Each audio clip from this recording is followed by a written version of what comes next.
everybody, it is I, Ryan, host of DM Told Me To, and I wanted to give this week's update on things that have been happening behind the scenes for me in putting this together.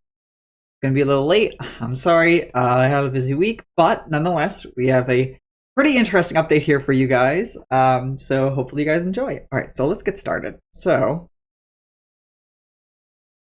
I've done a lot of changes and switches up with this, this here. My little notes pop up here quick. Alright, so made a lot of different changes here. So, like as always, if you're watching on YouTube, you'll be able to see the full thing. I understand that last week or the week before last, there were some problems getting it updated. I'm trying to work on it. I don't know if people know much about Roll20, but I'll show you quick. For some reason, it just isn't processing my PDF to load at all. So I'm gonna have to maybe contact them and figure out what's going on, or maybe have to copy and paste everything I've done into a new document. That might have to be the case, which just copying and pasting is probably not the worst, right?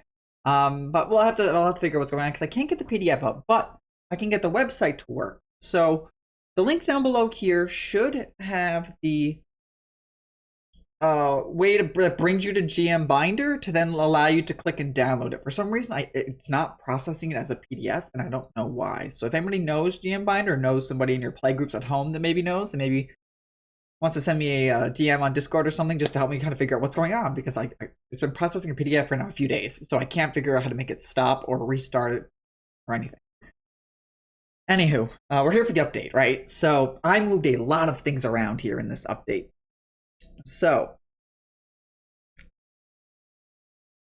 I'll show you the title here. Scroll down. Introductory note. I need your guys' opinion on the layout. Okay. With the way that I had the layout before, and I'll show you what I mean in a second. So as you scroll down, look through the playbook here, right? And you guys can click the link down below and follow along as I'm talking about it. Might be the best plan, right? We have creating an Auromancer, we have the table, we have all that stuff, Auromancer license, starting Auro disc, starting deck, card binder, etc. Oh, I also changed a lot of stuff within that table. So I moved the biggest thing was that I went and I moved the what was it? Class Path Awakenings around. So Class Path Awakenings now I made 5 instead of 4 because it used to be just 6 level. It used to be at levels 6, 10, 14, and 18 you'd get your special skill in your class path, and I was like, I feel like that's just it takes forever, right? Think about when you play D&D, if you played at home, think about how long it takes your characters if you start at level 1 to actually make it to level 6. And I was like, up until that point, there's really no difference in the characters besides them being able to cast certain spells of your schools with benefits, or casting spells outside of your schools with either neutral, no benefit, no gain, or at a penalty, right? If it's not within your class path. The heads up, this video will be, or this episode will totally be about the class paths. I've broken them down. I think I got all their special abilities adjusted. I made starter decks for each of them. So that's the biggest thing here with this that took a lot of time this week. So hopefully you guys enjoy this. Anyway, so back to the table, right? So if you look at the table here, I moved, like I said, so now there's now 5 slots for you get 5 special abilities in your class path now as you play this game instead of 4, which I think is pretty cool. It makes more uniqueness. And I moved the external summons up to 1st level. So the link that you're going to see in the description down below is going to change, right? So what happens with Roll20 is you can get a link to different versions. The same link that I have to use because I can't get a PDF of it for some reason is always going to update. If you have a friend that goes and watches the episode 1 of this series, that PDF or that link is going to be probably this updated link, because there's no way that I've been able to figure out how to get it unless I do an older PDF link. And because the PDFs aren't working for some reason, I can't get it. So if you're watching episode, like if you have a friend and you recommend watch episode 1 of this series, which I totally think you should, because I want to build hype for this to get this going, because this is really cool. That I know ahead of time, hey, the link in the description probably won't match what he's talking about in the video or on the podcast. So anyway, this is the new updated stuff, like I said. So I moved external summons to 1st level, and here's why, right? It used to just be, okay, 1st level, you discover your class path, okay, I'm now a power Auromancer, or a mystic Auromancer, or a celestial Auromancer. But what does that mean? Okay, I can use certain spells. Cool. Great. And then that was like it, right? I mean, it's kind of like the introduction thing, and you get all the items for starting, you get all the stuff with starting, you get your starter deck, etc. But you don't actually get any special class stuff till level 6. And that's where I was kind of like, that's a huge jump. So I moved external summons from second level up to first. So right out of the gate, you can summon a creature outside of battle there. You have learned the power to be able to summon any creature from your deck to aid you outside of battle for 1 hour until they return to your deck. They cannot be summoned again outside of battle until after a long rest. So you can still use them in battle just fine if it's a creature that's not mystic, and those are something we'll get to way later videos. But nonetheless, right? So like I gave the example before, you're traveling in your group and you're on your caravan and you're heading towards this evil witch's lair, this like evil witch that's popped up in the backwoods that's been causing problems for the local farmers, right? And on your travels, as you're traveling, all of a sudden, one of the horses that we were carrying got bit by a snake, maybe stepped on like a rock and it twisted its ankles. Now the horse can't move, but your power Auromancer, and you'll see that later on, we're only about an hour away. I know, I'll just summon one of my riding horses to help us pull our caravan. And boom, right? You're set. So that's a cool implementation there. I think starting at level 1 gives players the feel of, and like I said, right, this game takes a collaboration of all the popular ideas in media. It takes a little bit of ideas from this, a little bit of ideas from that. I mean, nothing's copyrighted, obviously, but like, little ideas. So it's like, I've taken like the idea of having creatures out in the form of like your Pokemon, right? Take a card collection aspect of Yu-Gi-Oh!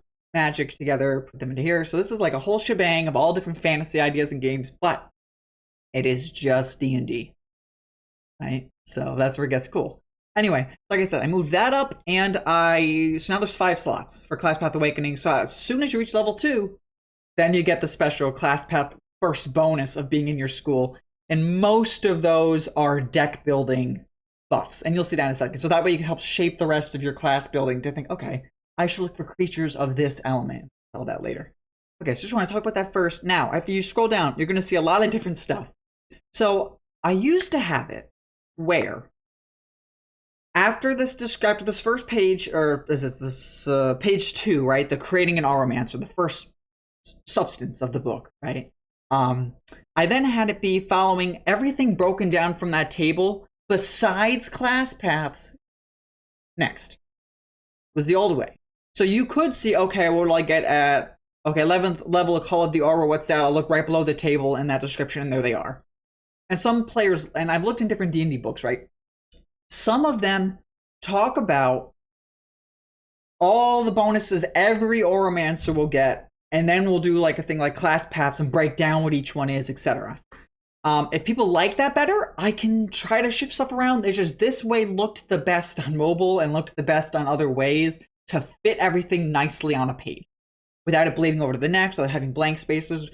So if people like the idea of having me do all of the general stuff that every Auromancer gets first and then go into class paths, please let me know down in the description so I can work on try to change that, or DM me on Discord, talk about it on the Discord Auromancer tab that we've been going on in the DM Told Me To Discord, also down below if you want to join to talk about that.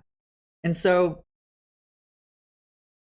I've changed it instead to be provide, because this is in my mind kind of think how it should work and looks a little cleaner this way too, to an extent, right? So I put information in depending on what levels you unlock that feature.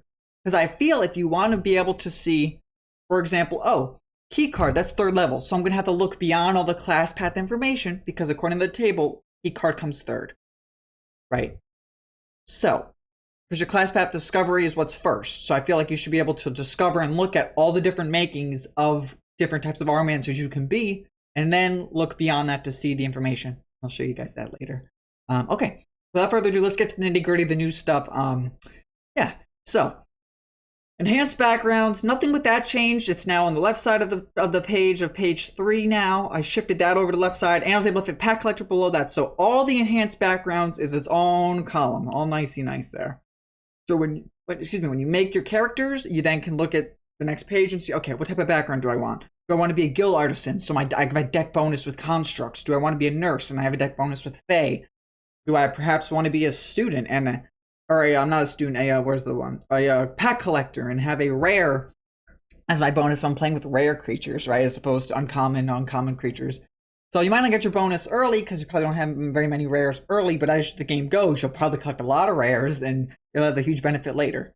Anyway, so all that's there, class path discovery, external summons. So, right, so if you look at the table, you're looking at the table, first level, you get external summons and class path discovery. So naturally, after the enhanced backgrounds for you building your character, you're gonna have the part where it says external summons, where it talks about you being able to summon a creature for an hour.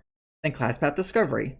And then I've updated class path awakening now to say at levels 2, 6, 10, 14, and 18. So 1, 2, 3, 4, 5 times in your Auromancer table, you will awaken a new skill in your chosen class path that sets you apart from the others. This skill helps further enhance your type of play and may strengthen certain deck builds as well. So let's get into it, right? We looked at power a little bit last time, but I've now focused and made and I think solidified. If any of these, fair warning, as you get becoming a higher level Auromancer, you're gonna become more broken, more godlike, like you would in D&D, right? So keep that in mind. Obviously, this is gonna be a lot of playtesting coming up. So I have at least 2 people that have reached out to me saying that their playgroups like to playtest.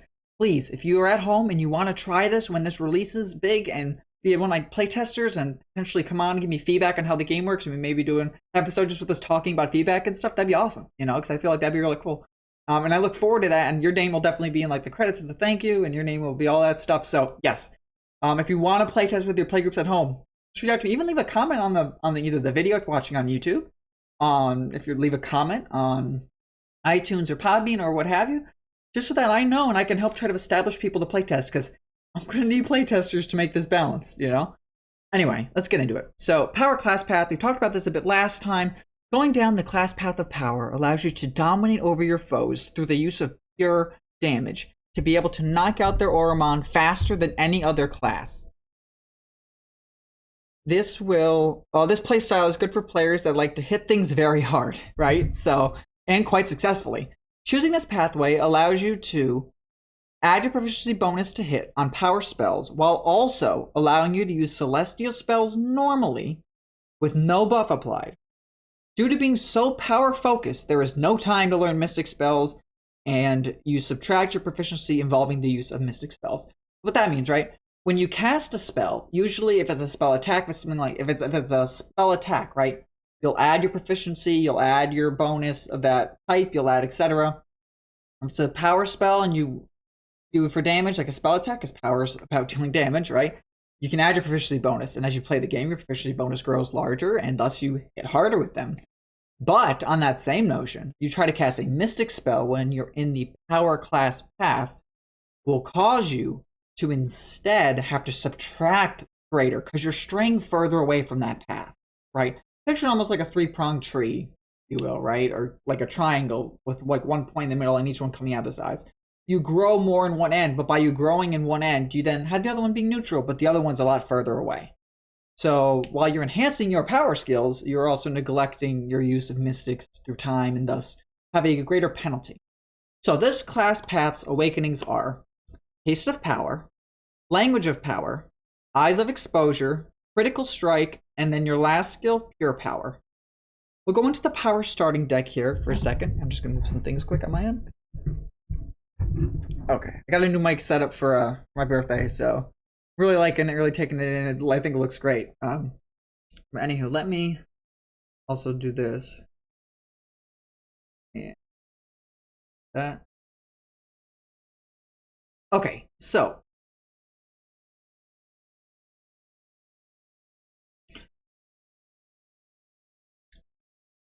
power class path, like I was saying. We now get into the power star deck. I'm just gonna do. That didn't do what I wanted it to do. There it is. Okay, I just want to make it full screen so that those on YouTube can see it a lot better. Okay. Anyway, power starting deck. Your deck of cards consists of. I've done a lot of editing with this because I decided to give power a special little adjustment here, if you will. So your power starting deck So when you're playing the game, and as far as I've been working on game mechanics as a separate sheet, that's not going to be this video, unfortunately, because some people are like, how do I fight? How do I play? That's coming. I just wanted to get the classes established first so that you could use those to base off of how to actually fight, right? Because if I say, oh, you're this and you're fighting with this, that's not going to make much sense if you don't know what your class you're playing as. So, your starting deck of 10 cards, 1 through 10, right? The way my layout that I did was to start creatures off in this was I gave everybody a few creatures at challenge rating 0, a few at challenge rating 1/8, and 1 at a challenge rating 1/4. And my idea for how I want to shape the creatures in this game, and let me know in the description or comments again if this is something that you think is a good idea. I'm still trying to focus on the idea. There's different tiers of levels of play in Dungeons and Dragons, right? You have 0 through 4, which are like, oh, new heroes in town. Then there's like 5 through 10, etc. So I was thinking of taking creatures of respective challenge ratings that fall to appear during those tiers of play and giving each of those creatures their own standings of common, uncommon, epic, etc. for how that they look as far as those terms of levels of play. For example, end game play, right? If you look at a creature in D&D such as the Kraken, okay? Doesn't have legendary resistance, doesn't have this stuff, but its challenge rating is really high, and you could see it as an end game level of play creature. But because it's not actually as tough as other creatures of those challenge ratings, it might not be a mystic level creature or even an epic. It might be a rare or what have you at that time. Now, those shouldn't change, meaning if something was an uncommon at the beginning level of play, it shouldn't become a common or less later on. But using it for the purposes of unlocking creatures to either A, appear in your worlds, or B, to get different card packs released in the shops based on your level or tier of play in the game. If that makes sense. So that way, level 1 players, if they don't save up tons of money, if they won at the lottery, maybe one doing arm wrestling in the bar every night or something, I don't know, to accrue a lot of money, that way that they can't buy a super high level pack that meant for like level 14, like the 3rd tier play, level of players, to then have it be a really OP pack that they can't. So for example, right, just Googled it quick. Levels 1 through 4 is like the 1st tier, right? So the 3rd tier being levels 11 through 16. If you save up enough money and you're able to buy a pack of 3rd tier play, you're probably going to see a lot of OP creatures in it compared to the beginning. And then that way there's some pack balance, right? Because you don't want, this is for DMs and for players, I'm sorry, but for DMs, ultimately, right? You don't want your players there casting, summoning high-level creatures like a adult red dragon to attack with. Well, dragons aren't even the best in D&D, I know. But nonetheless, against your first level encounter that you made for them to fight boars out in the woods, and they're here summoning adult dragons to breathe fire, and obviously. So, with that being in mind, these starting power decks are based on the first level tier of play, right? The starting heroes, the local heroes. That's it. The local heroes for tiers levels 1 through 4 of D&D. So, as you as a hero will progress, you'll unlock the next levels of packs that you could buy, and in addition to the old ones, because you want to collect duplicates to combine the same cards to fuse them to make them stronger, etc. So it'll just unlock maybe the next shipment or the next updated version of packs. I think that's kind of how I want to do it. Instead of making every creature ever in D&D be accessible at any point, depending on if you roll high enough on a pack to get a mystic or legendary as the rare drop or the top tier drop, right? If you roll like a 98 on your D100, open the pack, it's like, oh my gosh, I got a Mind Flayer. You know what I mean? Like, oh, I'm just starting. No. That way there's some balance in the economy of buying packs and not having access to super strong creatures right out of the gate. Anywho, now that that's explained, I can get into the actual nitty-gritty of what I got going on here for the starting decks. So again, as a heads up, like I was saying, the starter decks consists of 4 challenge rating 0 creatures, 3 challenge rating 1/8 creatures, and 1 challenge rating 1/4 creatures. And you're like, those sound so small. But if they're all like this in the world, right, in the beginning of the world, you're probably going to run into different challenge rating things, and you kind of want them for DMs, right? You kind of want your creatures in the world to be a little tougher than your players' creatures, because ultimately it's going to be your players summoning 3 to 6 creatures if they take 2 creatures to have their disc run out of power, right? You want to be able to have your creatures you throw at them throw some sort of challenge, if you will, especially if it's a boss, right? So, anywho. So the power starting deck for power people, I got Badger is in the first slot. So this is the D10 table. So I'm going to go right down the list of numbers, and then obviously if you can see my screen, you can see it.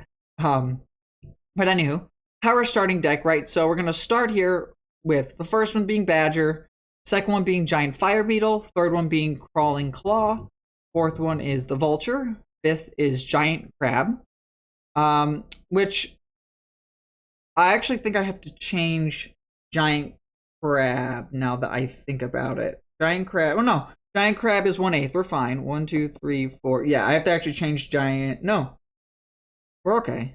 Yeah, Giant Crab is 1/8, that's what I did, because I got rid of Basic Crab because I want to have Giant Crab. Most, if not all of these creatures that I said here are going to have an evolution. So that's something where I've been working on my side of in the background, doing creatures, organizing the spells into each class to see what I think is appropriate for each class to have. So I've been doing a lot of work behind the scenes. So I'm also sorry that this episode's a little bit later than usual, but anywho. So Badger at 1, Giant Fire Beetle 2, Crawling Claw at 3, Vulture at 4, Giant Crab at 5, Mastiff at 6, Mule at 7, Troglodyte at 8. Troglodyte being your strongest card, right? Your 1/4 card, and people are probably like, why Troglodyte? And then your spells being Chill Touch and a True Strike. So I feel like that encompasses the idea of a power class, right? You want to have those like stronger creatures that deal attacks, that have some oomph to them, while also having spells that can buff your creature's abilities like True Strike, or just be able to deal flat out damage like Chill Touch. Now to get into the Class Path Awakenings, the news that we're here for, etc. I do want to read quick Troglodyte for those at home there. So Troglodyte, if you're like, why is that the ace like not the ace monster, but why is that like the starting monster I chose to have it be? So Troglodytes are special in regards to how that they function, at least compared to I think other quarter level creatures that help solidify the idea of power class. And here's why. I'm just getting it quick in my book here. Troglodyte, okay. It has multi-attack. So I feel like that is a key pinnacle piece to the power class, right? You want to have creatures that hit often, hit harder. Important thing to note, its strength is 14, and that's going to be pertinent in a second. So it also has a stench ability, which any other creature that starts its turn within 5 feet of the Troglodyte must succeed on a DC 12 con saving throw. Or be poisoned until the start of the creature's next turn. On a successful save throw, the creature's immune to the stench, etc. It is disadvantage on attack rolls while it's in the sun, so there's a little bit of downside there, but its attack power, even if it has disadvantage, it makes 3 attacks. 1 with its bite and 2 with its claws. You're attacking 3 times with this guy, despite being in the sunlight having disadvantage in your starting deck. Right, so that's already crazy. Despite having disadvantage. And each attack, while it does only deal each attack dealing 1d4 plus 2 slashing or piercing damage, respectively, depending if you're biting or clawing, that's still 3 attacks. So, and like I said, all this stuff's going to be playtesting. It might all be updated later, but for now, I think it's looking pretty good. So now we're going to get into the Class Path Awakenings for power. First one, Taste of Power. At level 2, you've been able to get the slightest taste from the Auror on what it means to possess power. Your Auromon recognize this ability as an Auromancer of power, and as such are pushing themselves beyond their normal limits for you. Your Auromon of strength score 13 and higher get a +1 to hit on each of their attacks. Your Troglodyte that gets a +4 to hit now has a +5 for each of its attacks. In addition to that, I believe, if I remember picking correctly, going back to the back of the book quick, let me see, we got Mule and Mastiff, right? Let me see if I did this right. So, the strength score of 13 or higher. So that kind of helps shape how you want your deck to function, right? So, Mastiff has a strength of 13. So the Mastiff, when it does its attacks, will get a +1, and Mastiffs also can help make creatures be knocked prone to help you. And I thought I had Mule here. I can't hear it. I thought I did. Let me see. Mule, I believe, I also picked it as well because of its strength. So I try to throw in some starting cards that help with your first level 2 power. In case if you're going out exploring, yeah, there's Mule has a strength of 14. Okay. Yeah, so that way, in case if you're out and you haven't had a chance to buy packs, you haven't had a way to start the game yet for collecting new cards, and you've reached level 2 while you're out on your adventure, you then get the benefit, a little bit of benefit, right, of having +1 to your attacks with creatures with a high strength score. So, right, having Taste of Power means, okay, I maybe want to build my deck around having hard-hitting creatures that have a plus benefit to strength to get that additional benefit off. Simply Taste of Power, right, creatures with strength 13 or higher, +1 to hit. All right, playing the game, now as you're leveling up, you now reach 6th level. You now, as 6th level, has gotten additional deck slots at that point, right, at 5th level. You've had your enhancement, which is taking a little refresher, right? If you get enhancement, you can either give one of your cards a feat one time per card. Like, so that one creature could get a feat. You could get a feat yourself, or you could get ability score improvement. You have your key card, which same from last time. Remember, you can pick one card to represent your deck, and that guy can always be out longer than the average hour. Pretty cool. Maybe it's your troglodyte. Maybe you just got your little buddy here. Show a little picture so people can see, but you got your little buddy, the troglodyte, you know? He's always out next to you, walking with you. He's a medium humanoid after all, so, you know, to walk along with you on your pathway. He becomes your best bro. He's your key card. I don't know. You know, just different ideas. So the adventure group's traveling around with the creatures that they have, and yeah. You're exploring around level 6. At level 6, with you being a young Auromancer of the Power Path, the Aura has bestowed you with Speaking of the Ancients of Power. You may, with speaking a battle chant once per short rest. Pretty cool, so you don't have to take a long rest to use this ability. Cause your Auromon to roll 2 additional damage die on one of their successful hits on a target. So you roll to hit something, you notice that it hits, your character chants this battle chant, and as thus, your creature can roll 2 additional damage dice. Pretty cool, right? And that scales. Obviously, you have creatures that you control that hit for D10s. That's potentially 20 more damage once per short rest you could do to that creature one time, right? So, and it's when you roll successfully hit on target. So you don't have, because my biggest pet peeve with Dungeons and Dragons to an extent is using an ability and then not having it pay off or be that big. That's why I homebrew rules. That's why I homebrew to make the potions always heal for their max instead of rolling and have you only healing 2 hit points versus 20. You know what I mean? So if you've seen the homebrew video for DM Told Me To, you know what I mean about homebrew, where we talk about how to enhance your gameplay with some little mechanics to make it a little better and more feeling of a role-playing game to an extent. So with that being said, successful hit on a target, 2 additional damage types. So for your troglodyte, instead of dealing 1d4 plus 2 piercing, you could have it roll 3d4 plus 2 piercing, right? So increase that chance of hitting for more. Pretty cool. At 10th level, you unlock the ability Eyes of Exposure. At level 10, you unlock the ability to channel the aura into your eyes, giving them a red aura, exposing your enemy's strengths. You may once per short rest spend your action while you have an Auromon out to expose the Auromon you are fighting. So you have to be engaged in a fight. This is a specific thing, again, like technically Language of Power isn't you do a battle chant, but I guess that could be doing something to the environment, right? You to roll 2 additional damage. So if you're trying to like knock down a tree maybe, and you have a really strong creature, and you use your Language of Power, then they have 2 additional more dice that they're rolling to knock down a tree. Sure.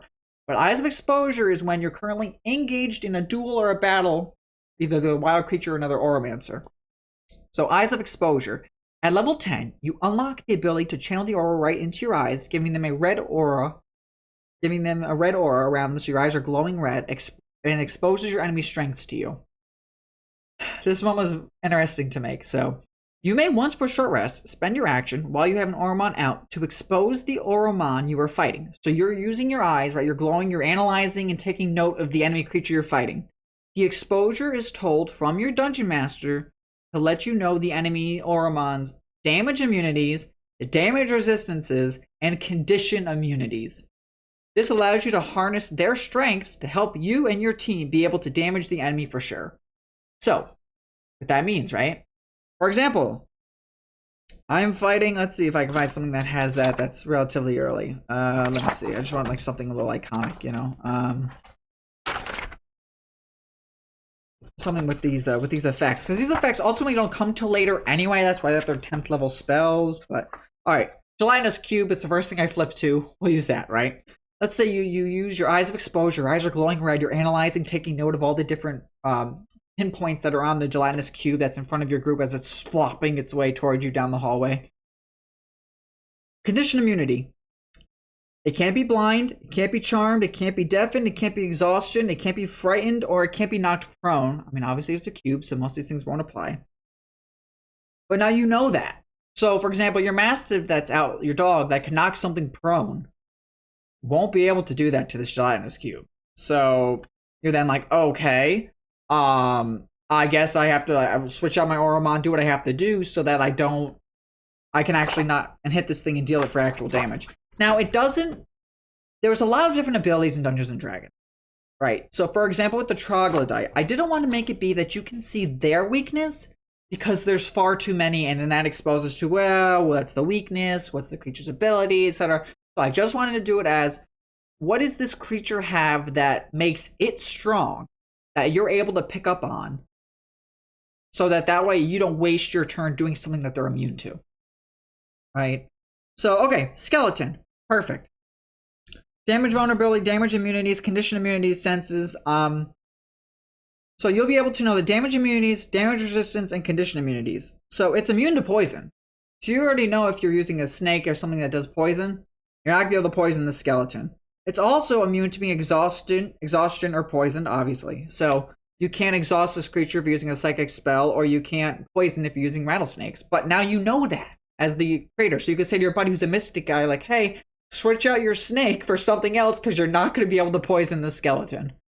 And then that way it gives the players a little bit of an edge. Because as Dungeon Master, you know what they have. You know the creatures they're using. They don't know anything you're going to throw at them. So at least this way, your players can at least get a little heads up once per short rest on on one creature that they're fighting. So if the multiple things are coming at them, they can scan one thing, but they can't scan everything. You know what I mean? There's levels of balance, and you're at 10th level. So, you know. I figure at that point, you're fighting creatures, you're building a deck, you kind of have different creatures that can do different types of damage. So you've taken note of that, and you're kind of like, all right, this thing can't take any piercing. Fine. I will switch out to a creature that's not doing piercing damage. So that's just where that comes in. Yeah. So 14th level, critical strike. So this is where your real power class will start to show, right? At 14th level, you can feel the power of the Aura coursing through your veins. When you cast a power, casting through your veins when you cast a power spell. This power is something that mere Auromancers could only dream of, as you've almost mastered the art of pure power. Once per day, you may treat a power spell card's damage as if it was a critical. Yep. So, like I said, the stuff will have to be play tested. But because a lot of things in this world, if it's a boss monster, I usually assume it itself is going to be an Auromancer and a duelist summoning creatures of its kind to help it fight. So yes, while you can one time make one of your spells damage, it has to be a pure power spell. It has to be a power spell card, so specifically to your class. Deal damage as if it was a critical. So your fireball doubles in damage, but that's it. Once per day. So I was originally thinking of doing it per long rest, but then I was like, nothing technically stops your players from just taking long rests in between each battle so that your power guy can always come out and just sling a gigantic fireball at the group, at the enemy, and just outright kill it. That's why I felt once per day is a little better. We could talk about that more in the comments descriptions on if we think that critical, or especially on the Discord, right? If we think critical strike might be too OP, but because it's once per day, I think we might be all right. Last thing, pure power. At level 18, you've mastered and have unlocked pure power within the Aura. You can once per long rest. So instead of per day, another thing that you can have per long rest. Have you and your Auromon glow a red aura. You feel this red glow as you having truly unlocked not only your potential, but that of your Auromon as well. So this is like the last nugget, right? This is the last thing you get in your power class, level 18, right? Once per long rest, you may bestow your summoned Auromon with the ability to have advantage on all of its attacks for the current fight.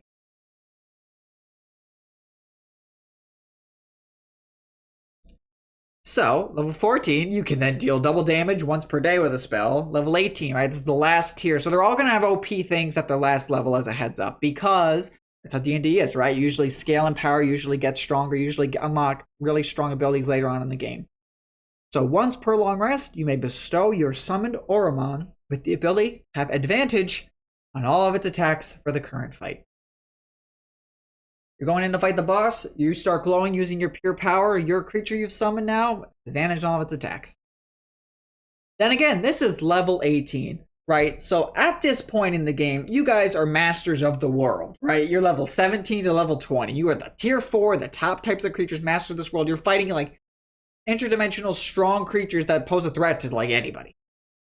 That's you guys. Justice League, however you want to describe it, right? So your powers, all right. And buddy, that's up. You have advantage on all your attacks for this fight. Really strong. So. All right. So that's the power class, right?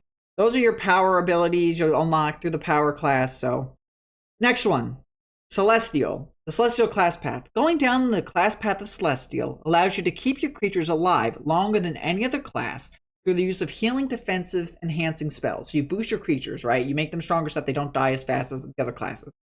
This class path is for players looking to be supportive to Auromon of theirs and teammates. So you can cast these spells on your guys, you can cast them on your teammates, Auromons, etc. Choosing this allows you to add your proficiency bonus to the healing your spells heal for. So this is a new mechanic to this game mode, right? In Dungeons & Dragons, usually just you roll the dice.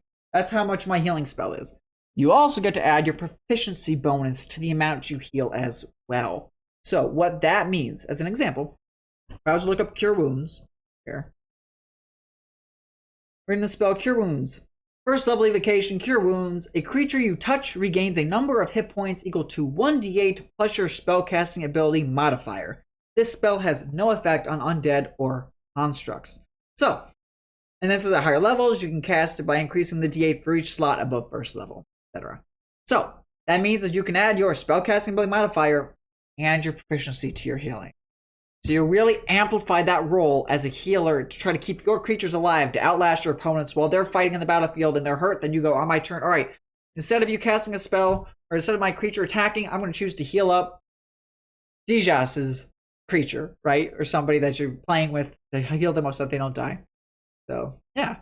While working in the arts of healing and self-protection, you can cast mystic spells with no proficiency addition or penalty. Flat out, you do the roll, bam, that's it. While working, due to focusing on controlling aspects through support, you've neglected your time to focus on the true damage-dealing spells and thus subtract your proficiency to the power spells. What this means is you still can cast power spell, you still can cast Fireball, which heads up is going to be a power spell card, because obviously damage. I have to decide to power or mystic, but I'm leaning more towards power because it's more of an iconic, really strong spell, right? So you can cast Fireball. You just have to subtract your proficiency when it comes to doing things if it's a spell attack. Now, obviously, that's an AoE size different. Let's say you're going to cast Chilling Touch, right? Chill Touch, the spell that they get as being a power. It's for a spell attack roll, you'll subtract the damage from it. If something has a spell attack roll, you'll subtract your proficiency bonus. So you can still use these cards, right? And that's why I wanted to make this clear, right? Dungeons & Dragons, a lot of spells can't be used by a lot of classes.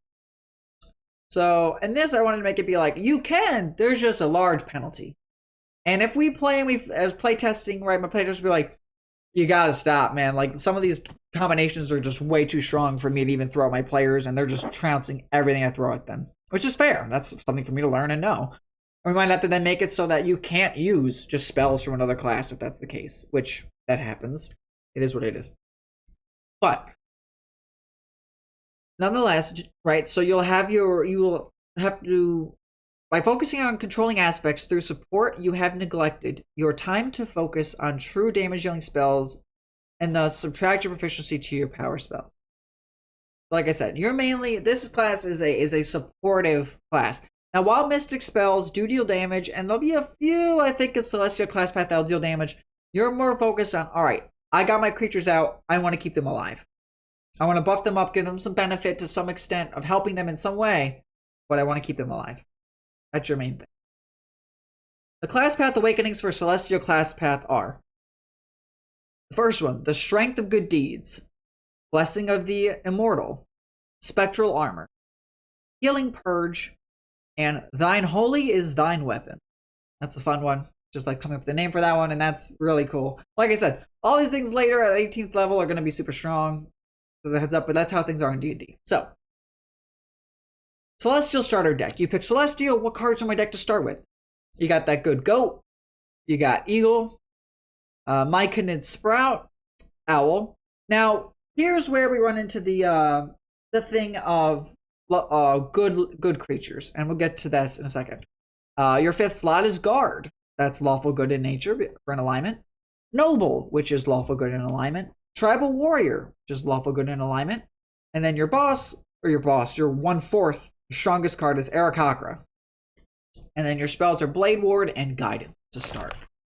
So, I'm going to read Aarakocra quick for those at home that don't happen to know what Aarakocra's stat block is and why I picked it. I'll explain in a second. So, Aarakocra, 12 AC, hit points of 13. So remember, the Troglodyte was for the power creatures, as Aarakocra is for Celestial. Of course, this is starting. You can switch cards out, you can do etc. But anywho, Aarakocra. Dive attack. If the Aarakocra is flying and dives at least 30 feet straight towards a target and then hits with a melee weapon attack, the attack deals an extra 1d6 damage to the target. So you get to deal extra damage. Your actions. Talon, you have a +4 to hit, 1 target, 1d4 +2 slashing damage, or Javelin. Melee or ranged weapon attack, reach of 5 feet, on hit, 1d6 +2 piercing. What all this means is, while you don't have multi-attack like the Troglodyte, you are Aarakocras are neutral good instead of lawful good like the other ones there. But at 2nd level, using the first ability you unlock, the Strength of Good Deeds. At level 2, you begin to connect to the calling of the goodness of being a Celestial Auromancer. Any creature you command with an alignment of Chaotic Good, Neutral Good, or Lawful Good will receive a +1 to their attack rolls. So, let's fix that quick. So, what that means, right? Your Aarakocra now at level has +5s to hit because he's Neutral Good. And same thing for your Guards, Nobles, Tribal Warriors. Keep in mind with Aarakocra too. They have a flying speed of 50 feet. So, if you need something to fly up and take a look around camp, fly around quick and come back, make sure there's no enemies around for you to set up camp. You use your Aarakocra to do that outside of battle, right? Also, it can fly up in the air, which makes a lot of enemies, unless they have range, not be very good, right? Because they won't be able to hit you. And then you could dive down, hit them, and fly back, and etc. So, now, as far as races for Guard, Noble, Tribal, Warrior, Lawful Good, that's something I might leave up to DM's discretion when you play, right? For example, you could play as a human, and then you just summon spectral humans, like from the aura, which aren't actually humans, but, they take the form of humans as a Guard, Noble, Tribal, Warrior, etc. Let's say perhaps you're like, okay, DM, listen, I know it says to play as humans, but I've been really wanting to play as a Hobgoblin. Everyone plays a Hobgoblin. Could I do that in this game mode? You could look at them and go, yeah, sure. And then you just take the Goblin stats, and then they could summon a Goblin Guard, maybe a Goblin Noble wearing, like, rich clothes, or a Goblin Tribal Warrior that's protecting the camp, And then that could be their creature that they summon instead of just the basic humans for the Guard, Noble, Tribal Warrior, etc. In which case, that's fine. Perhaps even you have special card art that, as a DM, you can make for your player. It's going to be a Hobgoblin that wants to play the Hobgoblin Celestial, right? So you can make them little different cards that have, like, a little picture of, like, maybe, like, a Goblin wearing, like, a little, like, I don't want to say business suit, but like old royalty clothing to be the noble, right? Or maybe a goblin wearing like a little suit of armor for the guard, etc. It could be a fun little thing. So I don't want to put the races in with them because ultimately that's up for, I think, DM discretion and for players to do, right? That gives openness for different races to play. While humans preferred, like I said, you could be a different race and play this. I mean, that's not totally locking them out. So what do you get at 6th level, right? Because now you've got your Strength of Good Deeds. You want to lean towards playing creatures that have that good nature. And keep in mind too, they could be something that's just like, there are creatures, I believe, that are chaotic good, I'm sure, And this is where I had to decide if I wanted to do good or lawful. Again, via from play testers, I'll have to ask them and be like, when you played this game with your players, did you happen to notice that they were discovering more good creatures versus lawful? And I think the difference between lawful and just good, right?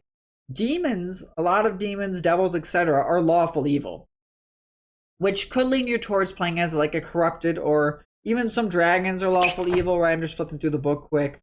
Well, I mean, a few things are neutral or just unaligned or chaotic evil or neutral evil, right? If they're evil creatures, because not many creatures out in the world are that good. But then you have things like that are lawful good, and then those are fine, or lawful neutral, and then they don't fit in that category. So that's where I might have to decide, after hearing from playtesters, is it better to change that good to a lawful, because not many things are just good in nature, which is true. Most things are probably lawful to some extent of being lawful good, lawful evil, or lawful neutral, right? Like, that's a thing. Anyway, I carry on. Blessing of the Immortal at 6 levels. So you've now been playing for a bit. You got your few levels, got your spell upgrades, your slot upgrades, can hold more cards, all that. Blessing of the Immortal. At level 6, you understand the power of keeping creatures alive and how severe death is. The aura recognizes your knowledge of this ideal and will bestow upon you the power of Blessing of the Immortal. Once per short rest. In a battle, you may spend an action to give this blessing to any Auromon of your choice. Your creature glows a yellow aura to indicate they have the blessing. This blessing will cause the Auromon to not die upon reaching 0 hit points, but instead will stay alive at 1. Once. I wanted to put that in there. So basically, right, it's like playing as an orc in D&D, right? Because orcs have this class feature that, unless I'm mistaken, let me see here. Oh, that's not what I wanted. Orcs, if I remember correctly, have this feature that allow them to not be knocked down, right? They have this feature called that lets them bring them back at 1 hit point. I'm trying to remember what it's called. Sorry. Looking it up. I can find it. Anyway, because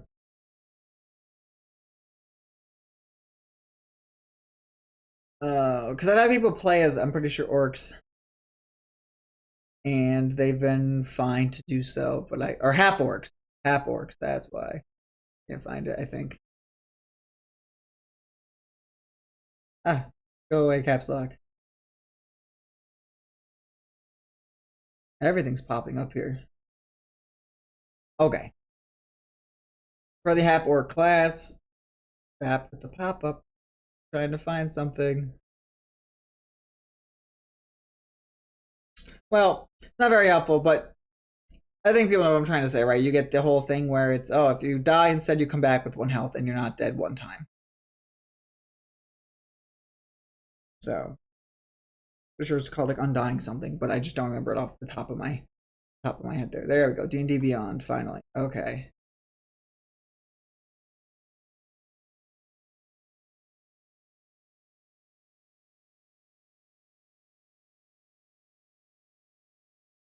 Anywho, I digress. So basically, yeah, you can give one of your Auromons the ability to not die 1 time. Instead of them going to your graveyard or being knocked out and dying, they'll come back with 1.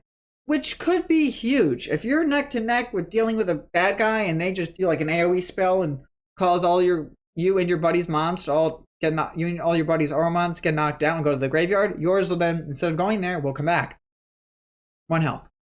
And then it's your turn, right? Because they just did their actions. So now you can go in and punch or hit or do whatever you gotta do, and that gives you that extra survivability just a little bit. So.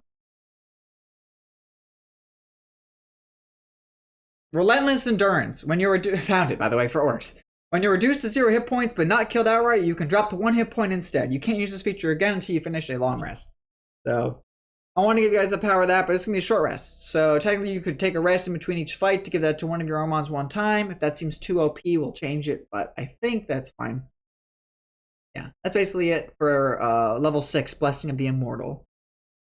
Level 10, Spectral Armor. Now we get into some of the fun stuff of being a Celestial class path, in addition to the other stuff. But at level 10, you feel your bond with the healing arts of the Auro cloak your body like a spectral suit of armor. It enhances your healing spell cards with the same protective gift. Once per long rest, you can choose, after rolling to heal a target, in addition of healing them, increase their AC by 10% of the numbers rolled on the dice. The thing to remember is, natural 10% by, I want to change that from numbers rolled on the dice to total. Let me just fix that quick. For the AC by the number of the total. So a target, in addition to healing them, increase their AC by 10% of the numbers of the number total. That way, and it says a thing, and then I say right after that, thing to remember is natural 20s always hit despite the AC of an Auromon, right? So, example, let's say you heal 20 HP heal, it says example, 20 HP heal from a spell will, in addition, increase that Auromon's AC by 2 till the battle ends. So it's like, oh, my guy's hurt. I'm going to heal them 20 health points, and now their AC is increased by 2 by them getting this yellow spectrally armor around them. So, not only does it heal your creatures, it then makes sure that it enhances the chance of them getting hit again. It will lower the chance of them being hit again. That's it. Right? So your creatures have a higher armor class, which makes it now a lot harder to hit. And that could be pretty impactful, right? You have a creature with an AC of 17. Now that AC becomes a 19 if you heal them 20. So, Healing Purge. At level 14, you have demonstrated your dedication to not only care for your Auromon, but that of your teammates as well. The aura rewards you with the ability of Healing Purge once during a short rest. You may cause your healing spell to heal twice the amount rolled and then apply spectral armor. So, you can use this with spectral armor, right? That's basically what this is saying. Let me see. You heal twice the amount rolled. And then you may use this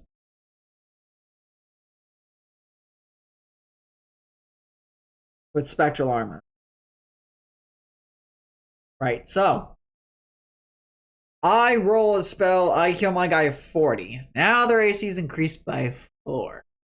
Good luck trying to kill my thing. Now, of course, AC is nice, but you gotta realize about this with spells too, right? So a lot of spells don't really rely on AC if it's an AoE spell attack. And that's kind of where I feel like all these classes kind of check each other, right? The Celestial class kind of puts in check the Power class, right? Because now my AC is huge. Good luck trying to hit me with your additional hit dice that you rolled, right? Or, oh, you have a plus thing to hit. Or, oh, your thing has advantage. That's nice, but my thing's AC is like 22. So good luck, buddy. That's kind of where the check comes in, right? And then Healing Purge, obviously you can once per short rest double the healing of your spell. It's like, oh my guy's hurt. Okay, bam, heal them 30 instead of 15. Pretty cool. And yes, you may use that with Spectral Armor, but then that's it, right? Because Spectral Armor is once per short rest. So yeah, you could heal your dude a lot, give them armor. That's that. You're out of juice. But your thing now won't die this fight usually. So, but now if somebody casts an AoE spell that doesn't relies on just you saving, then your AC buff doesn't really nothing. So that's the kind of check right there. That's level 14. And then what do you get at level 18? What is this Thine Holy is thy weapon that Ryan's talking about here? What does that even mean? All right. Thine Holy is thine weapon. At level 18, you have mastered the arts of healing and have unlocked using your healing abilities against your enemies. Once per long rest, your body glows a demonic black aura instead of a holy yellow aura when activating this ability. You may cause the use of a healing, presses restoration, right, spell, to instead deal that much damage to an enemy in the form of necrosis or radiant damage.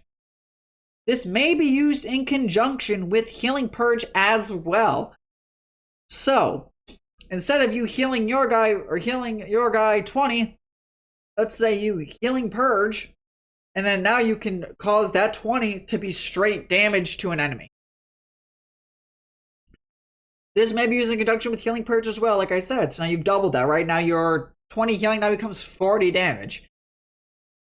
If used in conjunction with Spectral Armor, it will cause them to lose health points instead of healing, obviously. In addition to their AC being reduced by 10% of the damage taken. So. Instead of you, in addition to dealing them 30 radiant or necrosis damage, you now also reduce their AC by 3. So now everybody else has a better chance of hitting them. So we'll have to see. Like I said, this is room for playtesting. Make sure it's not super OP, but you gotta look at it this way. That's why I kind of made the spell check on the number of spells you can have in your deck be a thing, right? Because ultimately, a lot of these classes are based on the use of casting spells. And to an extent. They all have their little creature buffs here and there, but that's why you have a little few spell slots in your deck so you can hopefully draw those in a fight and do its effect. So, Unholy is 9 weapon. In summary, the amount I heal, instead I can deal that damage to my enemy. It's pretty cool. Now, the kicker with that. When you heal your creature, you don't usually make a spell attack to see if it hits. So if you were to have your creature, because ultimately, right, as a caster, unless you have to touch a creature, you'll have to have your Auromon cast the spell. Like, you as the player aren't going to run on the battlefield and touch an injured creature. I presumptively assume that's probably not what's going to happen. So instead, you can have your creature run on the battlefield and touch a creature. So if your creature runs on the battlefield and just touches the enemy creature, right, with their hands and go like, grah, they can, instead of healing like they'd heal somebody else, can cause a darkness to form from them to then, you don't have to even roll to hit because you don't roll to touch a creature if you're going to heal them. Instead, you just deal the damage.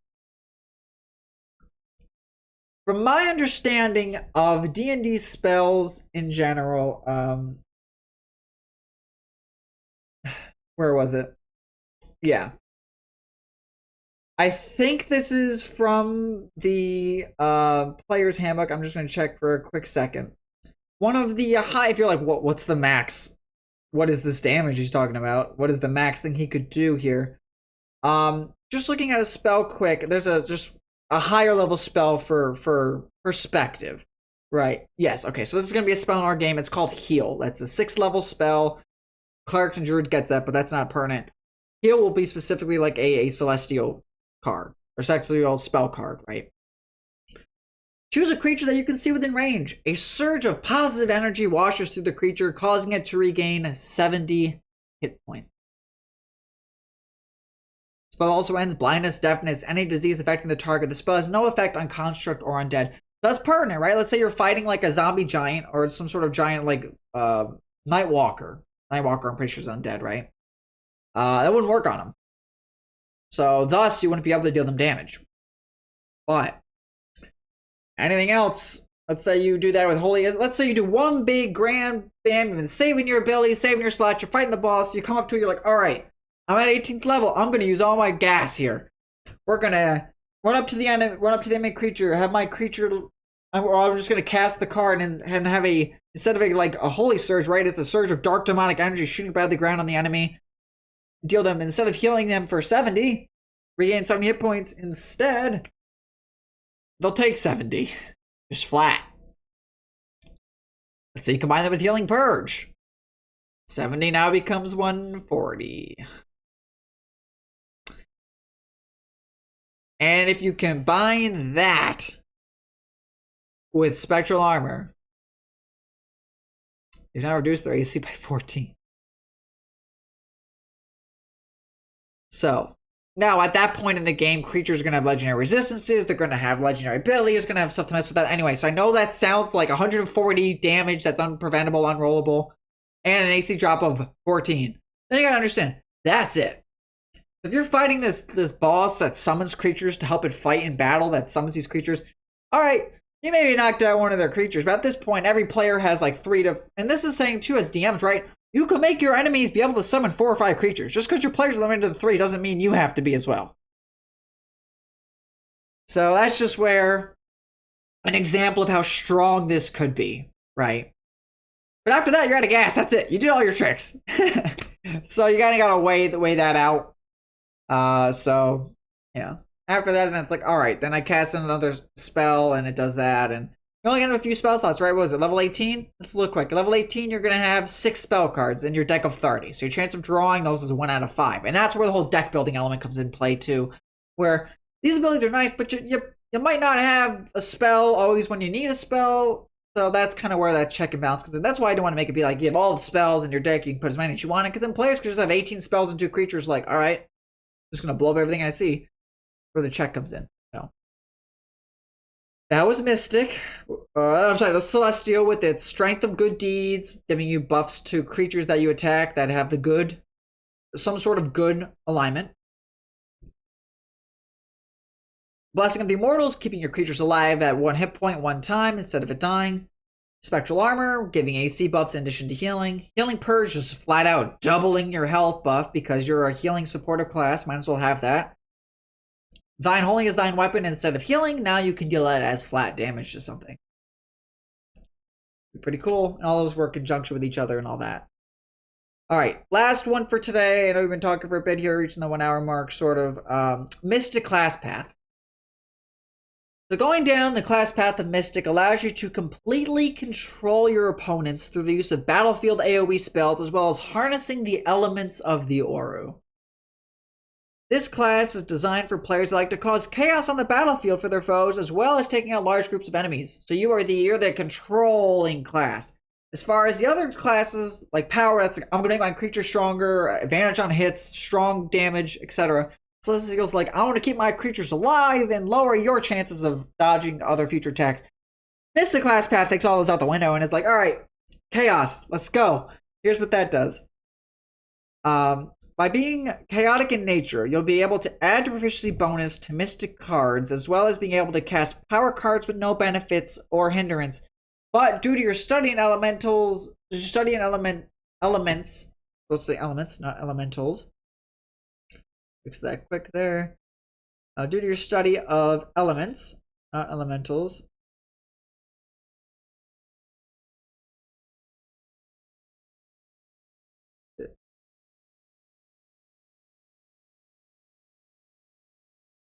Elements. There it is. Okay.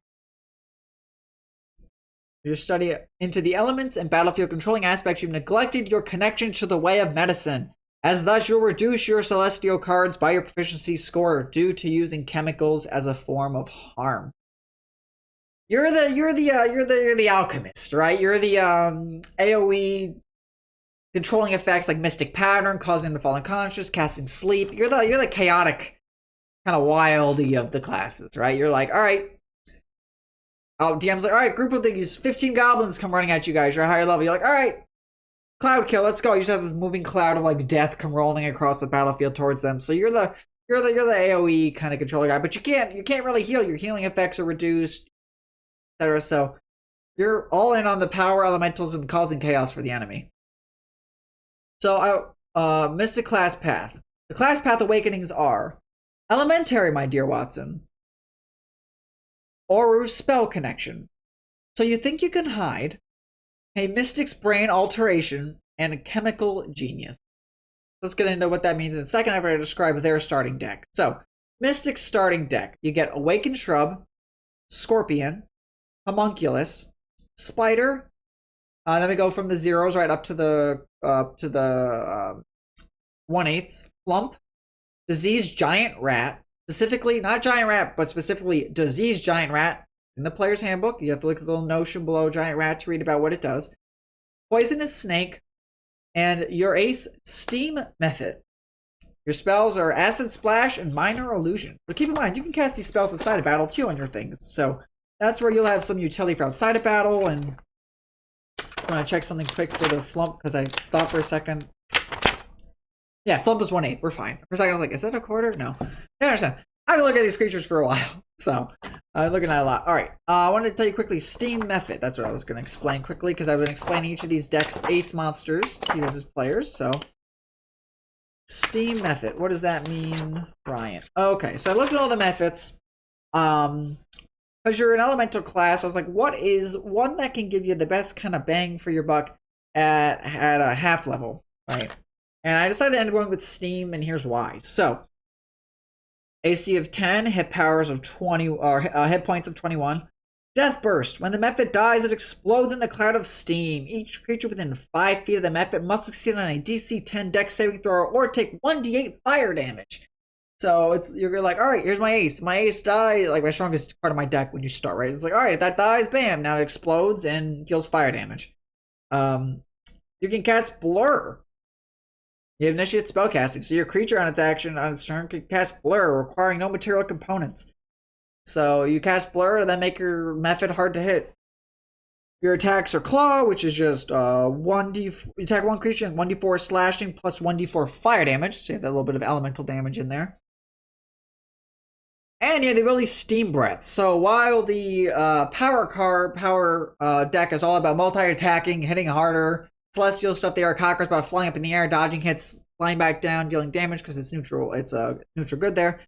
Your Steam method has Steam Breath with a recharge of 6. The method exhales a 15-foot cone of scalding steam. Each creature in the area must succeed on a DC 10 dex saving throw, taking 1d8 fire damage on a failed save or half as much on a successful one. So there's your first, right? Your creature deals the AoE. That's what you're about. That's what your class identity is. You have 2 or 3 goblins come running at you. Your method flies in front, does the Steam Breath, lights them on fire. Fun, right? Yeah. So I picked that because I was like, elemental creature, it itself is a small elemental, right? And so thus it can deal elemental damage, and you'll get into benefits for that when we go into elementary, my dear Watson. Your first tab, like your first element buff. At level 2, right? So we notice with level 2 with the power class, level 2 creatures, if they have a strength of 13 or higher, they get a benefit. Celestials, if they have this Celestials, if they have the lawful good nature, trying to dive into different elements of creatures besides just the whole, if it's this type of creature, it gets this benefit. Right, try to encompass more openings, saying anything that's lawful good or anything with a good nature get a benefit. Anything with a strength of 13, power gets benefit. So for elementary, at level 2, you developed the basic arts of elemental damage and diseases. Any creature under your command that deals elemental damage or causes a disease with an attack get an additional +1 to hitting with those attacks. As well as enemies getting a -1 to saves against being hit by elemental damage from your creatures. I'm going to change that from your creatures to saying from your Auromon. Give me a second, because I had to go through and type stuff quick. So, Auromon. So, example, Steam Method. You do that Steam Breath. They need a DC 10 saving throw. Well, that's an elemental attack that causes elemental damage. So they're going to get a -1 to their save, whichever that is. So now if they're at that below that 10 mark, they're going to take that fire damage. As well as his claw attack being on only +2 to hit, a lot weaker than the other creatures, but because it's weaker because it deals slashing damage and fire damage, now you get an additional +1 to hitting with those attacks. Now your claw attack is a +3. A little better, right? This is at level 2. So, and I had to keep these in mind, like I said before, with being at level 2, you might not even have unlocked new cards to switch out for all ones in your deck, so. And some of those creatures in your starting deck have elemental damage, right? You got the Scorpion that deals poison, Diseased Giant Rat. Get to that. You know what? I'll probably just tell you what Diseased Giant Rat is because I didn't know myself. Like I said, I extensively looked at the monster manual for things that were fitting the theme of what I was trying to go for the class. Fitting the benefit at level 2 most, like some of them. Not all of them, and all of them had the benefits because there just aren't any in the player's handbook that have those levels of play. Those needed benefits to get the things such as rat and giant rat, etc. So, all right. Variant: Diseased Giant Rat. Diseased Giant Rat has a challenge rating of 1/8. And the following action, instead of a normal bite attack, they get a +3 to hit. One target taking 1d4 +1 piercing damage. If the target is a creature, must succeed on a DC 10 con saving throw or contract a disease. So that's where the whole, if your attacks deal elemental damage or cause diseases, you get a +1. That's not just Diseased Giant Rats, right? Other things in this game can cause diseases to you, so they get +1 to hit as well. So, and until the disease is cured, the target can't regain hit points except by magical means. When the target's hit point maximum is decreased by 1d6 every 24 hours. Not only are you diseasing creatures, you then cause them to continually take damage until they can cure their disease. If they don't, they're just dead. If the target's maximum hit point drops to 0 as a result of this, the target dies. No saving throws, no nothing. So this could be used for a role-playing element, right? Let's say that you captured the evil bandit of a group and he's not wanting to reveal who his boss is. You have your Diseased Giant Rat bite him and say, "You'll keep taking damage every day, bud, until you tell us what it is, and then I can give you this antidote. But until you do that, oh, and by the way, if you feel like you're on the cusp of death and you die from this, you just die. You don't knock out, you don't come back, you're just dead." If that doesn't strike fear into an NPC playing, I don't know what is. So you can use these creatures for other elements besides just fighting in combat. You can use these for role-playing elements, you can use these for other elements and stuff like that, which I think is awesome. And that's what I was trying to do with this idea too. I feel like a lot of fighting games, right? Games like Pokemon, where it's like, oh, okay, creatures fighting, like, especially the DS game. The biggest example of this I can say, right? And that's where when Pokemon D&D was a thing, it was great because you could use them outside of battle for these things. And I tried to harness that with DM told me to originally, right? When we were doing a Pokemon campaign. But now it's just, okay. In those games with the DS, it was a lot of, okay, my Pokemon fights, that's it. Yeah, I can bond with it, but I can't do anything outside of like, oh, HMs, breaking a rock, surfing, etc. Fighting. That's probably my Pokemon, so you gotta fight to do things. This is Dungeons and Dragons now we're talking about with the Dungeons and Dragons creatures, right? So I wanted to give a lot of these creatures elements that you could use them outside of just fighting. That's where like the disease giant rat comes in, right? Or you see him with this poisonous snake wrapped around his arm or something, you know? So that's just where I wanted to have that little tidbit there. So that's level 2 Elementary, my dear Watson. You get +1 to hitting with disease attacks and elemental damage attacks of your creatures, as well as giving the enemies a -1 saves against being hit by elemental damage from your Auromon. So they then are inhibited. This is the only one that also inhibits something else. If that inhibiting becomes too much, we'll adjust it. I just kind of figured a lot of your creatures early game like, oh, DC 10, for example, Steam Method, right? Oh, DC 10, save. Well, if a creature has a good thing in that save, they're probably saving a lot of the time. Pretty not going to be affected fully. So that's where that comes into play. So next one, Oral Spell Connection. At level 6, your connection with the spells from the Oru have enhanced. When drawing a spell for the first time on your turn while you have an Auromon in battle, you may draw an additional card. What that means is you have a creature out, it's fighting stuff. You're in combat. You draw a spell for your card you draw that turn. If it's a spell, draw an additional card. The first time. That way you don't just fill your deck with spells and go off. But on top of that, in addition to this, your spell card maximum count is increased by 2 permanently. So, this is more of a spell-focused heavy class instead of a creature totally, right? So, 6th level, your spell card maximum is 3 in your deck of 12. Instead, your spell card maximum of cards you're allowed in your deck goes up to 5. That does not increase your set deck size of 12. So, that means you now can put 5 spells in if you want and have 7 creatures. Figured that was a good little tidbit because your class is the Mystic class, like I said, is about AoE controlling spells, so you're the spell slinger. You're more of like the mage, if you will, compared to the clerics or the fighters of the other classes. That's pretty much it for 6th level. Like I said, you just, when drawing a spell for the first turn, while you have an Auromon in battle, you may draw an additional card. In addition to this, your spell card maximum count is increased by 2 permanently. If that becomes too OP, Mystics, I'm looking at you playing. If that becomes too OP and I hear from playtesters like, oh man, that's super strong, you have to adjust the Mystic class. Being able to have too many spells in their deck is way too strong. They just use spells all the time instead of using their creature attacks, and thus they're just dominating the battlefield. I might reduce that down to 1 benefit, or might even just get rid of that altogether. We'll see. I like the 10th level one. So you think you can hide? At 10th level, you feel the connection with the Aura floating in all things, and are able to figure out how to use that to your advantage. Once per long rest, you may impose disadvantage on a spell save you cast on a single target. So, what that means, right? You have spells that are AoE effects. So, I'm going to use Cloud Kill for a lot of these examples because that's one I'm guaranteeing that's going to be in the Mystic class. So, I'll show Cloud Kill here for people at home there. Cloud Kill, 5th level Conjuration. You create a 20-foot radius sphere of poisonous yellow-green fog centered on a point you choose within range. The fog spreads around corners, it lasts for the duration, or until a strong wind disperses the fog, ending the spell. Its area is heavily obscured. When a creature enters the spell's area for the first time on a turn, or starts its turn there, that creature must make a con saving throw. The creature takes 5d8 poison damage on a failed save, or half as much damage on a successful one. Creatures are affected even if they hold their breath or don't need to breathe. The fog moves 10 feet away from you at the start of each of your turns, rolling along the surface of the ground. The vapors, being heavier than the air, sink to the lowest level of land, even pouring down open. Reason why I talk about Cloud Kill for Mystic, right? 5th level Conjuration. So at that point, right, you're out of the tier of beginnings of, out of the tier of the beginnings of creatures, right? So you're beyond the local hero phase. of creatures, you now kind of entered the second level tier of Heroes of the Realm, right? So you're known as being around here. At 5th to 10th level, you've done some great deed to help protect the area of the people that you're with.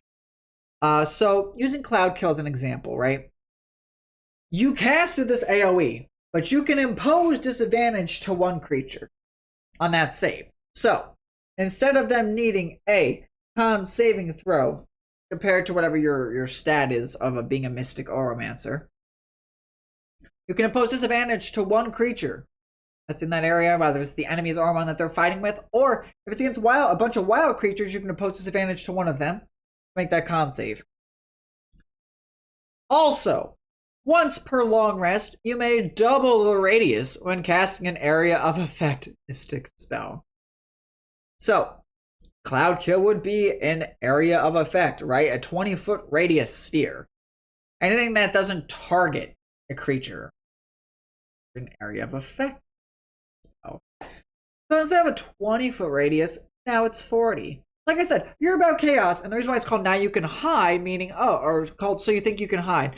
So if you're fighting a creatures and they're all 30 feet away from each other, then Cloud Kill is not going to take out a bunch of them. But now if your 20-foot radius doubles to a 40-foot radius, and now you have 80 feet diameter for a spell, oh boy.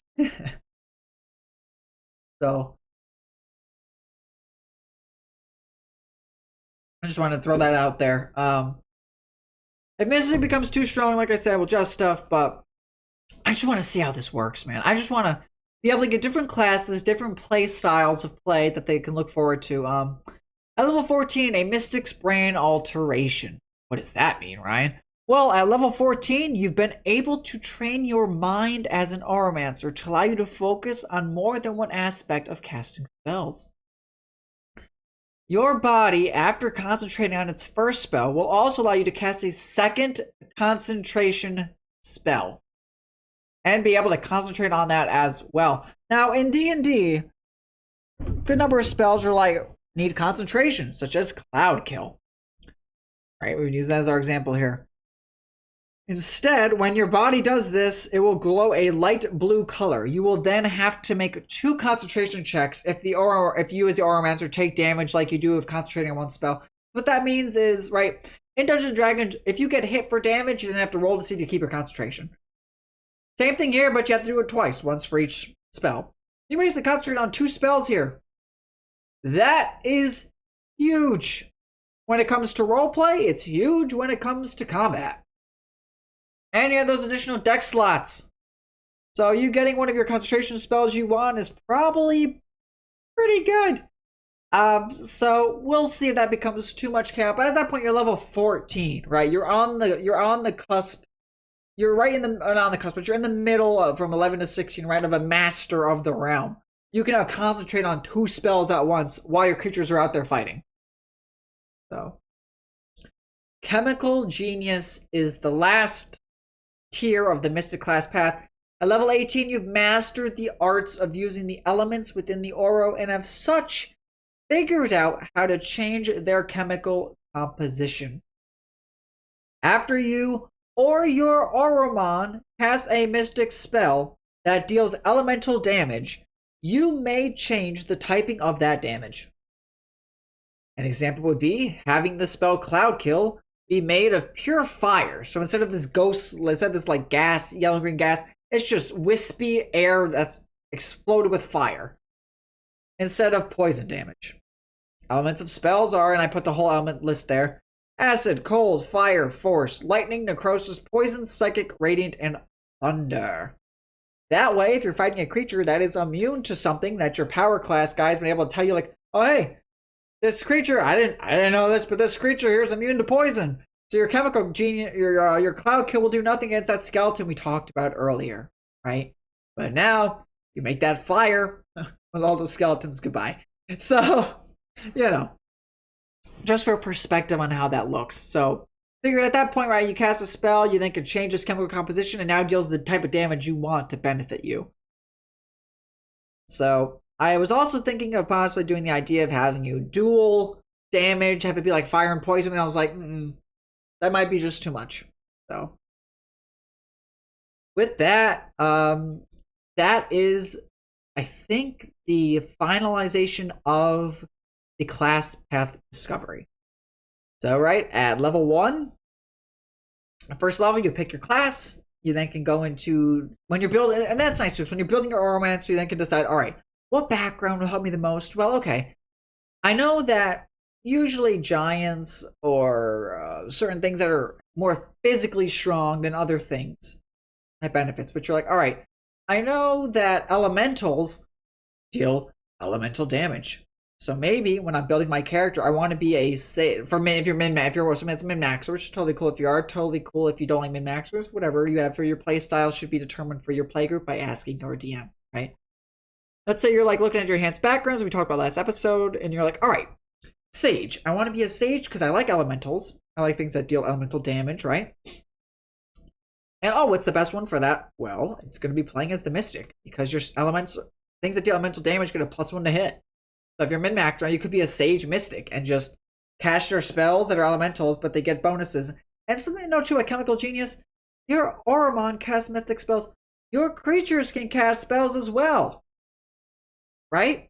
You summon a spell casting creature. Such as if you summon a witch or a hag or, you know, something along those lines. And those cast a spell that's outside of your school. Well, if you're chemical genius, you then can change that damage into something respectively that you want it to deal. That maybe the power guy told you that the enemy is immune to, you switch it, right? You then tell your hag, like, hey, don't deal this damage. Instead, your spell that you're casting remains the same damage, remains the same check, remains all that, but the damage type, the elemental type of that damage is going to change into your choice. So, what I might do is, after talking evaluation, I might make Thine Holy is Thine Weapon and Chemical Genius be a long rest to match that of Pure Power. Because just having those be a constant effect, I think might be a little too much here. So I think I'll change that right now here. So 18th level, you mastered this. Oh yeah, no, I didn't say once per long rest. For Thine Holy is Thine Weapon. I just checked. Yeah, it's once per long rest for that. So for Chemical Genius, I'm gonna have that be as well. Instead of being just after, I'm gonna have it be instead of after. Once per long rest. Just to match. That way you're not totally abusing that aspect. Alright, once per long rest, after you or your Auromon casts a mythic spell that deals elemental damage, you may change the typing of that damage. So. And then after that, so that's all what you get at first level. That's all making your character class path awakening. That's why I wanted to have all that first in the book, and then have beyond after all that. Then we go into the whole additional slot. So right at 5th level, you got every 5 level you got additional slots, right? Or no, every 5th level, 9th level, 13th level, 17th level, your deck size increases and your set card maximum increases. So I just wanted to have that, then put all that stuff afterwards. That, enhancement, your key cards, your seal breaker, all those stuff we talked about last episode, have those there. I did include in, where was it? In the license. Did I put it there? No. I thought I put somewhere. No, I ended up just moving it. Okay. I ended up just moving external summons to something else.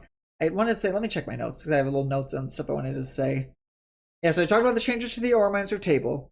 I added the other class awakening, just in summary, right, of what this episode was about. Alright. So I made changes to the Auromancer table, like I said. I added that additional class path awakening, moved external summons up to level 1, so you can summon creatures right out of the gate, outside of battle. Added another class awakening, like I said, and I moved around a lot of things. So in this document, it's going to be shifted around. A lot of stuff's going to be different than last time. But it's hopefully going to be better for mobile viewers. If you're a mobile viewer, I need you to let me know in the comments if it looks better. And then class path awakening / starter decks, like I said. So this episode, we went into the entire class path awakening. Right? So you know if I'm picking power class path now, I'm at level 1, you choose which path of the aura you want to go down, which skill tree, if you will, right?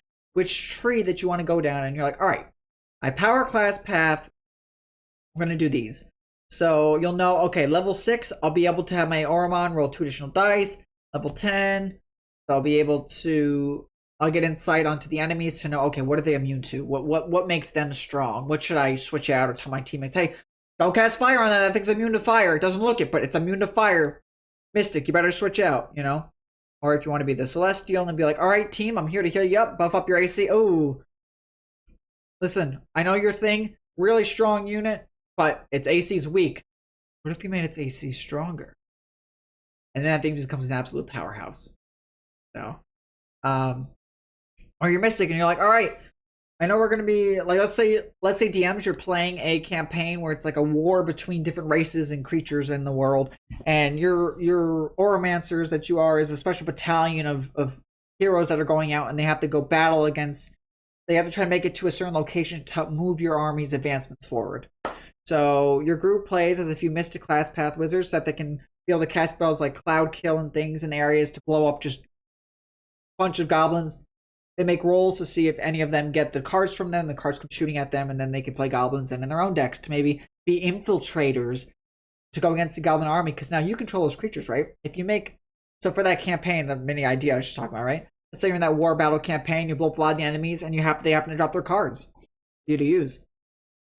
You then could put this one of your key cards and have that buddy be an infiltrator into the enemy group, and then maybe you and DM and a few players all have goblins now that are the infiltrators into the enemy lines as creatures, with you guys as the Auromancers.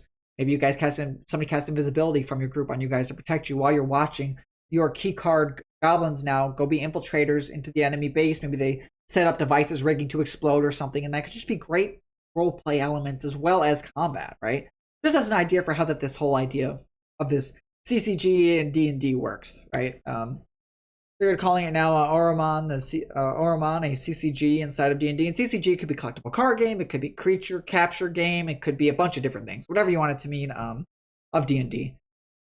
So with that, that's the update I have for this week. I can't guarantee what next week will be. I have to decide, right? I have to, and this is where you guys, again, as viewers, let me know down below or in the Discord what you're thinking. Number one, which class path do you want to play as if you could pick one to play as? What seems interesting up your alley? Are you the damage dealer of the power class? Are you the supportive celestial class? Are you just the outright chaotic spell slinging mystic class? What are you as a listener excited about? What would you want to try in your play group? Just so I can like gauge and see what's strong, what's cool. What do you guys like, you know? And then also let me know too. If you want to see, and this is where I'll look at what you guys say and ultimately I'll gauge what I have time to do, right? I have different avenues I can take. I could make the next section of the book be about battle mechanics, describe how a battle starts, how things go off, what to expect from a fight, how things work in the game, which could be cool. Describe the deck rolling, the fighting, the combat inside, outside of battle. I know I was on the Discord, been talking about that for the past few weeks now.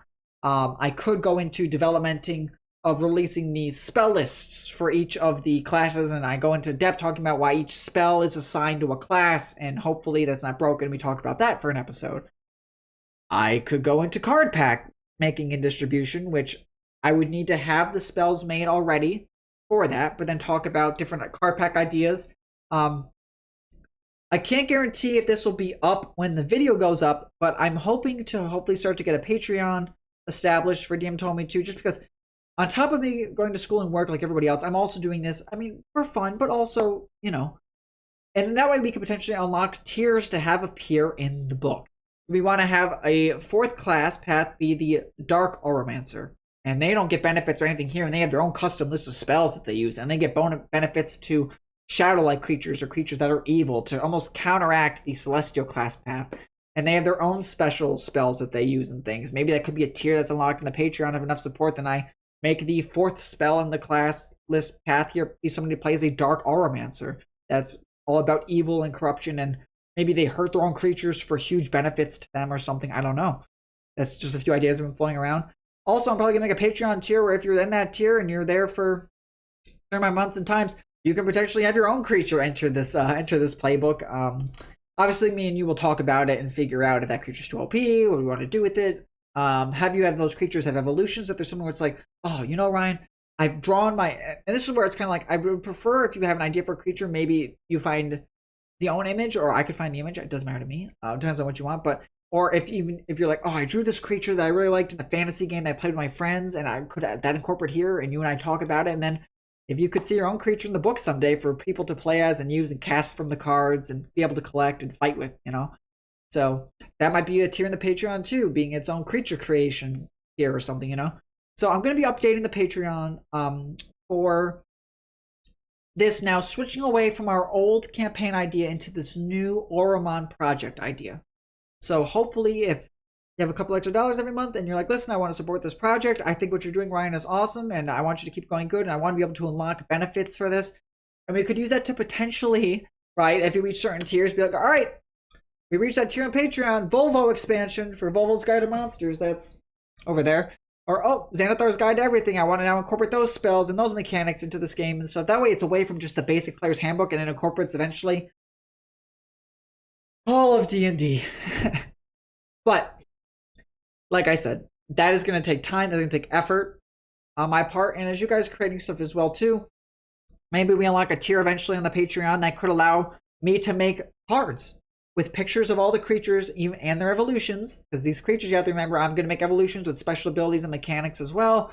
That'll hopefully help you fight and stuff you can encounter in the wild, and DMs could throw at you an evolution of a creature and have it drop its basic card for you to collect, So hopefully all these sound like cool ideas from you guys. And with that, I've done enough talking. But I wanted to say too, this episode should go up the day that I wanted to. Hopefully you guys have had a happy Easter. Hopefully if you have kids at home, hopefully you've been able to have a good morning with them.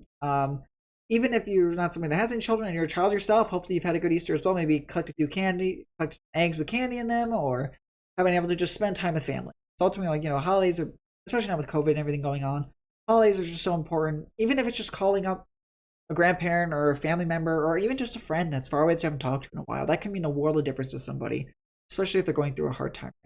So anyway, with that being said, I hope you guys enjoyed this update onto the in-depths of what each class path is for the game so far. And like I said, if I set the Patreon and we unlock more tiers for that, I can make more tiers for this to go in, and we can have special ideas for new classes and whatnot, and that could be really cool. So with that being said, I will hopefully be able to catch you guys next week for the next update. And with that, like I said, take care with everything, guys.